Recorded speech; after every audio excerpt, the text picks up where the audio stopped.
Dear students, సంపూర్ణ చంద్రగ్రహణము ఏ విధంగా ఏర్పడుతుంది, పిల్లలు మరియు గర్భిణీలు చంద్రగ్రహణం చూసి ఏమైనా అవుతుందా, ఎందుకు చంద్రగ్రహణం రోజు దేవాలయాల్ని మూసివేయడం జరుగుతుంది, ఈ విషయాలు మీకు వీడియోలో చెప్తా. ఓకేనా?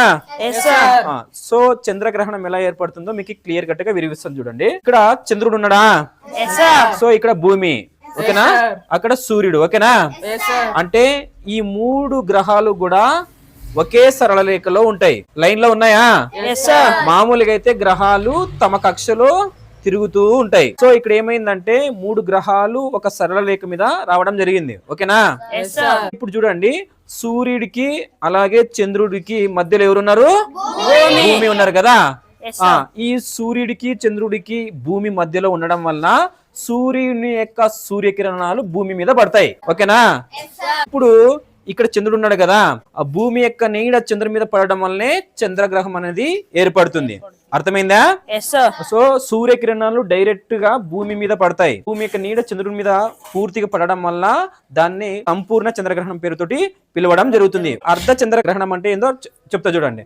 సూర్యుని యొక్క కిరణాలు భూమి మీద పడినప్పుడు ఆ కిరణాలు కొద్దిగా వంగి చంద్రుడి మీద పడతాయి, క్లియరా? సగం మాత్రమే కిరణాలు దీని మీద పడడం వల్ల దీన్ని ఏమంటారు? అర్ధ చంద్రగ్రహణం పేరుతోటి పిలవడం జరుగుతుంది. అర్థమైందా, అర్థం లేదా?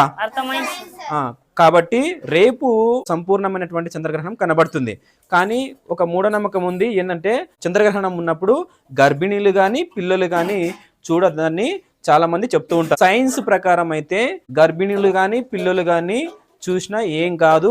అలాగే ఎందుకు చంద్రగ్రహణం రోజు దేవాలయాలను మూసివేస్తారు అంటే, సో ఎప్పటి నుంచో పురాణాల ప్రకారం అశుభం జరుగుతుందని కారణంతో వాళ్ళు దేవాలయాల్ని మూసివేయడం జరుగుతుంది, అవునా?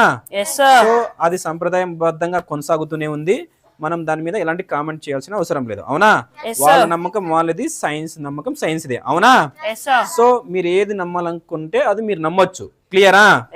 సైన్స్ ఏమేం చెప్పిందంటే సంపూర్ణమైన చంద్రగ్రహణమైన అర్ధ చంద్రగ్రహణమైన ఏర్పడినప్పుడు ఎలాంటి హానికరమైనటువంటి కిరణాలు విడుదల కావు, చూడవచ్చు అని చెప్పేసి సైన్స్ అయితే ప్రూవ్ చేయడం జరిగింది, క్లియరా? ఇప్పుడు చంద్రగ్రహణం ఎలా ఏర్పడింది అర్థమైంది కదా. సూర్యుడు చంద్రుడి మధ్యలో భూమి రావడం వల్ల సూర్యుని యొక్క కిరణాలు భూమి మీద పడతాయి, దాని కారణంగా చంద్రుడి పైన భూమి యొక్క నీడ పడుతుంది, దాని కారణంగానే మనకి ఏం ఏర్పడుతుంది? చంద్రగ్రహణం అనేది ఏర్పడుతుంది, అవునా? అర్థమైందా? ఇలాంటి మోర్ అప్డేట్స్ కోసం రమేష్ ఇన్స్టిట్యూట్ సబ్స్క్రైబ్ చేయండి, లైక్ చేయండి, షేర్ చేయండి. Thank you so much.